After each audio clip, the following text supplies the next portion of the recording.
ನಮಸ್ಕಾರ ವೀಕ್ಷಕರೇ, ಏಡಿಯನ್ ಟಿವಿಗೆ ಸ್ವಾಗತ. ನಾನು ಪವನ್ ದೇಶಪಾಂಡೆ.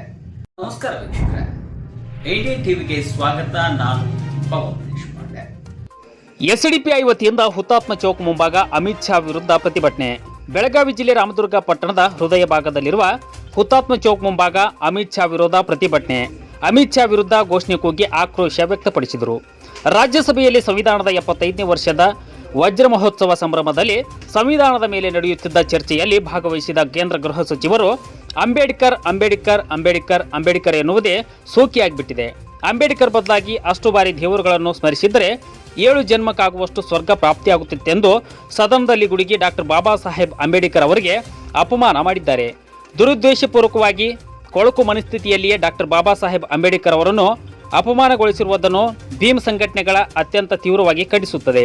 ಗೃಹ ಸಚಿವರಾದ ಅಮಿತ್ ಶಾ ರವರು ನಡೆಯನ್ನು ದೇಶದ ಪ್ರಧಾನಮಂತ್ರಿಗಳು ಸಮರ್ಥಿಸಿಕೊಂಡಿರುವುದನ್ನು ಖಂಡಿಸಿ ರಾಷ್ಟ್ರಪತಿಗಳು ಮಧ್ಯಪ್ರವೇಶ ಮಾಡಿ ಗೃಹ ಸಚಿವರನ್ನು ಕೂಡಲೇ ಮಂತ್ರಿ ಪದವಿಯಿಂದ ವಜಾ ಮಾಡಬೇಕೆಂದು ಭೀಮಸೇನೆ ಬೆಳಗಾವಿ ಜಿಲ್ಲಾ ಅಧ್ಯಕ್ಷ ಮಂಜುನಾಥ್ ಮಾದರ್ ಆಗ್ರಹಿಸಿದರು.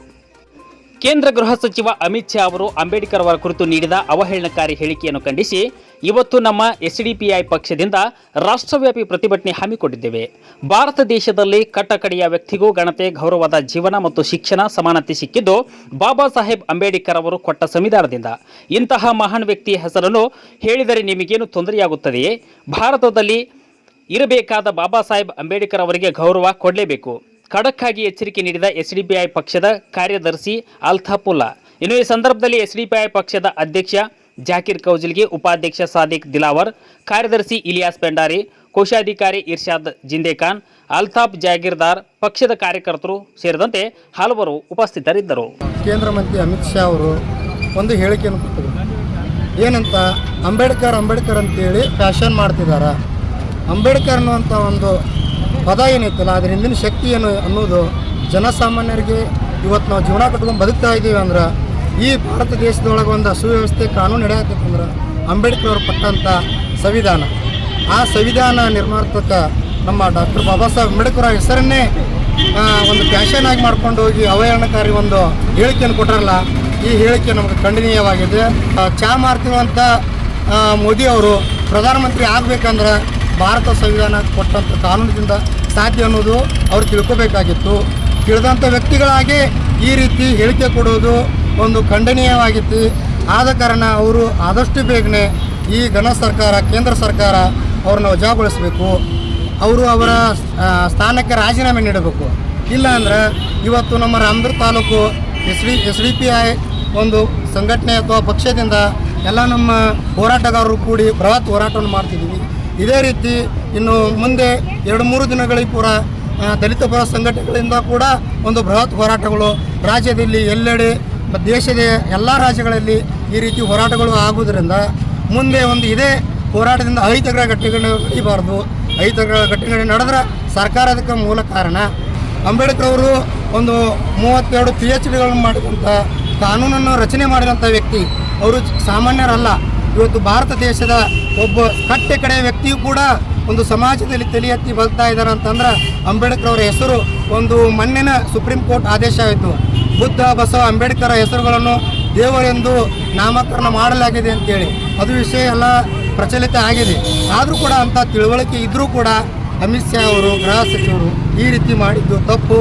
ಅವರು ಕ್ಷಮೆಯಾಚನೆ ಮಾಡದೇ ಹೋದರೆ, ಅವರು ರಾಜೀನಾಮೆ ಕೊಡದೇ ಹೋದರೆ ಇನ್ನು ಮುಂದೆ ಉಗ್ರ ಹೋರಾಟಗಳಿಗೆ ಅವರೇ ಸರ್ಕಾರನ ಹೊಣೆ ಆಗಬೇಕಾಗತ್ತೆ. ಈ ಒಂದು ಹೋರಾಟಕ್ಕೆ ನಮ್ಮ ಕರ್ನಾಟಕ ಭೀಮಸೇನೆ ಬೆಳಗಾವಿ ಜಿಲ್ಲಾಧ್ಯಕ್ಷರಾಗಿ ನಾವು ಈ ಹೋರಾಟಕ್ಕೆ ನಮ್ಮನ್ನು ಬರಮಾಡಿಕೊಂಡಿರುವಂಥ ಎಸ್ಡಿಪಿ ಒಂದು ಸಂಘದ ಅಧ್ಯಕ್ಷರುಗಳಿಗೆ ನನಗೆ ತುಂಬ ಒಂದು ಹೆಮ್ಮೆ ಆಗ್ತದೆ. ಇವತ್ತು ರಾಜ್ಯದ ಎಲ್ಲೆಡೆ ಕೂಡ ಈ ರೀತಿ ಹೋರಾಟಗಳ ಹೇಳಬೇಕು.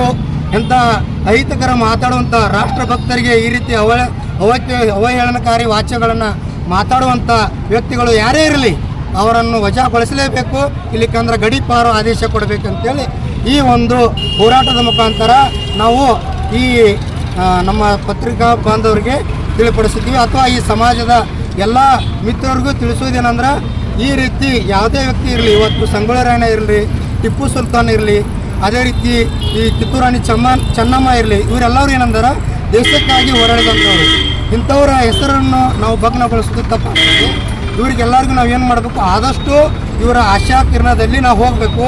ಅವ್ರು ಹಾಕಿಕೊಟ್ಟಂಥ ದಾರಿಯಲ್ಲಿ ನಡೆದು ಸಮಾಜ ಒಂದು ಒಳ್ಳೆಯ ಏಳಿಗೆಗೆ, ಸಮಾಜದಲ್ಲಿ ಕೋಮು ಗಲಭೆಗಳು ಹುಟ್ಟು ಹಾಕದೆ ಸಮಾಜ ಒಳ್ಳೆಯ ರೀತಿ ಸಾಗಿಸುವುದು ನಮ್ಮ ಕರ್ತವ್ಯ ಆಗಿದೆ.